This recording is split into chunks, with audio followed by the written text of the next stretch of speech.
పవన్ కళ్యాణ్ గారు అయితే ఎంత తీవ్రంగా మాట్లాడారో అంత టీవీలో చూసాం. ఇక్కడ వచ్చి అడ్రస్ చేశారు చాలా చాలా తీవ్రంగా. ఎట్టి పరిస్థితుల్లో నాకు ఇప్పుడు కూడా నమ్మకం ఏంటంటే పవన్ కళ్యాణ్ ఒకవేళ చంద్రబాబు నాయుడు గారు ఏమన్నా ఆలోచనలో పడ్డా పవన్ కళ్యాణ్ గారు జరగనివ్వడనే నా నమ్మకం. పవన్ కళ్యాణ్ గారిని కూడా నేను అడిగేది ఏంటంటే మొన్న ఏదైతే 100% అమ్మేస్తున్నామని చెప్పారో ఆ స్టేట్మెంట్ వెంటనే విత్డ్రా అవ్వాలి.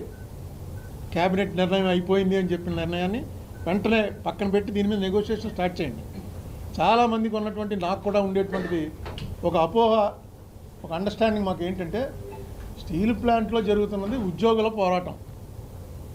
అక్కడ ఏదో ఉద్యోగం చేసుకుంటున్న వాళ్ళు గవర్నమెంట్ ఉద్యోగంలో అయితే అంత ప్రెజర్ ఎక్కువ ఉండదు. ప్రైవేట్ వాళ్ళు వస్తే మనల్ని ఎంతమందిని తీసేస్తారో ఎంతమందిని ఏం చేస్తారో తెలియదు. అంచేత స్టీల్ ప్లాంట్ యాజిటేషన్ అనేది మామూలు జనాలకి ఏం సంబంధం లేదండి. దాని మీద ఆధారపడ్డ కార్మికులు వాళ్ళ కుటుంబాలకు సంబంధించిన గొడవే తప్ప వైజాగ్ జనాలకు కూడా ఏమీ సంబంధం లేదండి అనేదే ప్రచారంలో ఉంది. అయితే నిజానికి ఇది అది కాదు. ఉద్యోగం చేసుకునేవాడికి ఎక్కడైనా ప్రైవేట్లో ఉన్నా పనిని తీసేసి ఉద్యోగం జరిపించలేరు. ఇద్దరిని ఒకరిని చేయడానికి చేస్తారు. ఇప్పుడు ఏదో గోల్డెన్ షేక్ హ్యాండ్ ఇస్తున్నట్టున్నారు చాలామంది. ఇదే ఈ దీంట్లోనే వీఆర్ఎస్ 9,000 మంది ఎంతమంది వెళ్ళిపోయారని చెప్పించాడు. మొన్న 1200 వెళ్ళారు, ఇంకో 1200 అంతకుముందు కొన్ని వేల మీద ఒకటి ఉందండి. కాంట్రాక్ట్ వర్కర్స్ సేమ్ ఈ రిప్లైలోనే అది కూడా ఇచ్చారు ఎంతమంది చేశారంటే. సో ఇది ఉద్యోగులకి సంబంధించింది కాదండి. ఇది పబ్లిక్ సెక్టర్లో ఉండాలా, ప్రైవేట్ సెక్టర్లో ఉండాలా. పబ్లిక్ సెక్టర్లో ఉండడం వల్ల ఉపయోగాలు నాకు తెలియంది ఇవాళే తెలిసినటువంటి విషయం ఏంటంటే మొన్న కరోనా వచ్చి అందరూ వస్తున్నప్పుడు మనకు ఆక్సిజన్ సిలిండర్ తెచ్చుకోవడానికి ఒక చిన్న సిలిండర్ తెచ్చుకుని ఇంట్లో పెట్టుకోవడానికి వేలలో ఖర్చు అయ్యేది. వీళ్ళు అమ్మిన rate steel plant by product నాకు తెలియదు. స్టీల్ ప్లాంట్కి ఆక్సిజన్ బై ప్రోడక్ట్. ఈ బై ప్రోడక్ట్ని కరోనా టైంలో ప్రైవేట్ సెక్టార్ వాళ్ళు 23,000 రూపాయలకు అమ్మింది ఇంత 11,000కి అమ్మారు వీళ్ళు. ఆల్మోస్ట్ ఆఫ్ ద ప్రైస్కి ఈ ప్రైవేటైజేషన్ చేయడానికి జరుగుతున్న ప్రయత్నాన్ని ఆపడంలో ముందుండాలి అని ఆవేళ అదే ఆయన రాసింది. Chief minister of Andhra Pradesh has to join, support and lead the struggle from the forefront. Let me reiterate that the elected representatives of TDP are ready to resign for the cause of Visakha steel. Only our collective and united struggle will save the steel plant from privatization. Nara Chandrababu Naidu. ఇప్పుడు మేము చెప్పేది కూడా అదే. చంద్రబాబు నాయుడు గారు ఆవేళ ఈ పోరాట committee convener గారికి ఏదైతే సందేశం పంపారో ఆ సందేశాన్ని ఆయనే ముందుండి నడిపించగలిగినటువంటి అవకాశం ఈ 3 ఏళ్లలో ఆయనకే వచ్చింది. ఆయన ఆ రోజున జగన్మోహన్ రెడ్డి ఏం చేయాలని కోరుకున్నారో ఈవేళ అది ఆయనే చేసి ఈ స్టీల్ ప్లాంట్ ప్రైవేటైజేషన్ని ఆపేటువంటి అవకాశం ఆయనకే వచ్చింది. దీన్ని ఆయన సద్వినియోగం చేసుకోవాలి. ఆవేళ జగన్మోహన్ రెడ్డి చెప్తే వినే పరిస్థితిలో మోడీ ప్రభుత్వం లేదు. కానీ ఈవేళ చంద్రబాబు నాయుడు గారు చెప్తే విని తీరాలి. మేము కుదరదు అనడానికి, అపాయింట్మెంట్ ఇవ్వాలనడానికి లేదు. నిమిషాల మీద పోతుంది గవర్నమెంట్. నెక్స్ట్ చంద్రబాబు నాయుడు గారు జగన్మోహన్ రెడ్డి లాగా కొత్తగా ఫస్ట్ టైం సీఎం అయిన మనిషి కాదు. ఈయనకి తెలుసు గవర్నమెంట్ని ఎలా దింపాలి, ఎలా వ్యతిరేకించాలి, అవసరమైతే మెజార్టీలో ఉన్న ప్రభుత్వాన్ని కూడా ఎలా తప్పించాలి. వీటిలో ఆయనకి ఎక్స్పర్టైజ్ ఉంది. ఇంత మంచి కాజు మీద ఏ కాజునైతే ఆయన బలపరిచారో ఇలాంటి కాజు మీద ఆయన చేస్తే చరిత్రలో చంద్రబాబు నాయుడు గారు మిగిలిపోతాడనమాట. కరెక్ట్గా ప్రజల కోసం వాడాడు ఆయనకు ఉన్నటువంటి పవరు. ఇవాళ వచ్చినటువంటి గవర్నమెంట్ ఈయన మీద ఆధారపడి ఉన్నటువంటి పరిస్థితి గతంలో వాజ్పేయి టైంలో వచ్చింది. అయితే వాజ్పేయికి మోడీకి చాలా పోలికలు ఎంత ఎతికినా దొరకవు. ఇద్దరు పూర్తిగా విరుద్ధం, ఒకే పార్టీ వాళ్ళు కానీ పూర్తిగా విరుద్ధమైనటువంటి వాళ్ళు. మోడీ గారిని కూడా లొంగదీయగలిగిన శక్తి ఇవాళ చంద్రబాబు నాయుడు గారి చేతిలో ఉంది. మేము లొంగదీయక్కర్లేదు.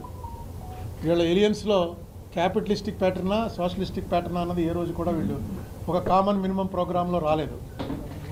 వీళ్ళ ఎలియన్స్కి కారణాలు వేరు. ఈవేళ వీళ్ళ ఎలియన్స్లో ఉన్నటువంటి మెజార్టీ పార్టీలు ఎందుకు పబ్లిక్ సెక్టార్ కోరుకుంటామంటే అందుకనే పబ్లిక్ సెక్టార్ కోరుకుంటాం. అన్ని రాష్ట్రాలకి ఇచ్చి ఇంక్లూడింగ్ గుజరాత్. జనరల్గా స్కేర్సిటీ వచ్చినప్పుడు రేటు పెంచేస్తారు. ఇలాంటి 11,000 వాళ్ళు ఉన్నారు కాబట్టి 23 దగ్గర ఆగింది. లేకపోతే 33 1,33,000కి వెళ్ళిపోయి ఎఫర్ట్ చేయగల వాళ్ళే బతుకుతారు. మామూలు వాడు ఎవడో బతకడానికి లేదు. ఆ పరిస్థితి వచ్చేసాం. అందుకే మిక్స్డ్ ఎకానమీలో కాంపిటీషను, రెండింటికి కాంపిటీషన్ ఉండాలని జవహర్లాల్ నెహ్రూ చెప్పాడు. ప్రైవేట్ సెక్టర్కి పబ్లిక్ సెక్టర్కి కాంపిటీషన్ ఉండాలి. మొత్తం పబ్లిక్ చేయడం తప్పే, మొత్తం ప్రైవేట్ చేయడం తప్పని. ఈవేళ మొత్తం ప్రైవేట్ చేసేయాలి అన్నది బీజేపీ వాళ్ళు ఈవేళ కాదు, డైరెక్ట్గా గురూజీ గోల్వాల్కర్ గారు ఆయన రాసినటువంటి బంచ్ ఆఫ్ థాట్స్ అనే పుస్తకం, భారతీయ జనతా పార్టీ వారికి మాతృ సంస్థ అయిన ఆర్ఎస్ఎస్కి అదే భగవద్గీత. అందులో అనుమానం లేదని, దాన్ని బట్టి వాళ్ళు ఫాలో అవుతారు. అందులో ఆయన ఖచ్చితంగా క్లియర్గా చెప్పాడు, ఈ దేశంలో వీళ్ళ ముగ్గురిని ఎలిమినేట్ చేస్తే తప్ప ఈ దేశం బాగుపడదు అన్నాడు. ఎవరా ముగ్గురు? మొట్టమొదట ముస్లిమ్సు, తర్వాత క్రిస్టియన్స్, తర్వాత సోషలిస్టులు.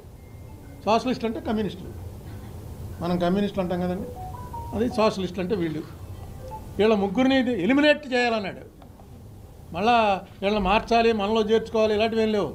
ఎలిమినేట్ అయిపోవాలి వీళ్ళు అయితే తప్పని. అందుకని బీజేపీ వాళ్ళని నేను తప్పు పట్టను. అంటే వాళ్ళ సిద్ధాంతపరంగా వాళ్ళు anti socialistic pattern of society, capitalistic pattern of society correct అని వాళ్ళు నమ్ముతారు. తప్పులేదు, చాలా దేశాలు ఉన్నాయి. ఈ దేశానికి పని చేయదు అని నేను నమ్ముతాను. ఈ దేశానికి మిక్స్డ్ ఎకానమీయే పనిచేస్తుంది. మొత్తం పబ్లిక్లో ఉన్న తప్పే, మొత్తం ప్రైవేట్లో ఉన్న తప్పే. లేదు, దేశంలో అన్ని పబ్లిక్లో పెడితే ఇంకా బాగుంటుందని కమ్యూనిస్టులు నమ్ముతారు. తప్పేం లేదు, ఎవరు నమ్మకాలు వాళ్ళకుంటే దీని మీద ఆర్గ్యుమెంట్ ఇన్నేళ్ళగా జరుగుతుంది, ముందు కూడా జరుగుతుంది. కానీ స్టీల్ ప్లాంట్ లాంటి ప్లాంట్ని ఇలా అమ్మేస్తే ప్రభుత్వానికి ఎంత నష్టం అన్నది విశాఖపట్నంలో ఉన్న మీరు జర్నలిస్టులో ప్రతి ఒక్కరికి నిన్నే జర్నలిజంలో చేరిన అతనికి కూడా తెలుసు. దీనికి ఉన్న ఆస్తిపాస్తులు ఏంటి, దీని వ్యవహారం ఏంటి, దీన్ని ఎంతకు అమ్మబోతున్నారు. ఇంతకుముందు ప్రపోజల్ కూడా వచ్చింది, అవి కూడా మీరే ప్రింట్ చేశారు, నేను చదివాను. రూపాయి వస్తువు కానీకి అమ్మేద్దాం. కానీ అంటే ఇప్పుడు అసలు చెల్లుబాట్లు లేవు, తెలియదు కూడా. కానీ వీళ్ళు కానీకి అమ్ముతారు. అంటే ఎంత కమ్మారో కూడా తెలియనివారు, కానీ వాల్యూ ఏంటో కూడా తెలియనివారు. అలా అమ్మేయడానికి ప్రయత్నం జరుగుతుంది. స్టీల్ ప్లాంట్కి ఉన్నటువంటి భూములు కానీ వైజాగ్లో 23,000 ఎకరాలంటే ఏంటండి. సో ఇవాళ దాని మీద మాట్లాడడానికని కూర్చుని ఏం చేయాలి. ఎందుకంటే నరసింహరావు గారు నాకు చెప్పిన టైంకి ఇది మళ్ళీ పార్లమెంట్లో ఈ ఆన్సర్ రాలా. పార్లమెంట్లో మళ్ళీ ఆన్సర్ నిన్నే వచ్చింది. నిన్న మళ్ళీ ఏదో యాదృచ్ఛికంగా జరిగినా కరెక్ట్గా దానికోసమే పెట్టినట్టు ఈ మీటింగ్ జరిగింది. సో ఈవేళ మీటింగ్లో మాట్లాడుకోవడం, ఈవేళ నేను మరి ఎందుకు పెట్టారో ముందే పెట్టేశారు. బహుశా మీకు టైం అయిపోతుంది, అర్జెంటుగా పంపించేయాలని పెట్టుంటారు. ఈ స్టీల్ ప్లాంట్ ప్రైవేటైజేషన్ అన్న దాన్ని ఆపడానికి ఎవరు ప్రయత్నం చేసినా ఇందులో నేను ఇప్పుడేమీ ప్రామినెన్స్లో లేను, నెక్స్ట్ ముసలాన్ని అయిపోయాను, బాగా పెద్ద పని చేసే పరిస్థితిలో లేను. అందుకని మీరు ఏం చేసినా సరే దానికి వెనకాలండి ఎక్కడైనా నోరు పారేసుకోవాల్సి వస్తే నోరు పారేసుకుని మీకు అనుకూలంగా నిలబడడానికి సిద్ధంగా ఉంటాను. Thank you.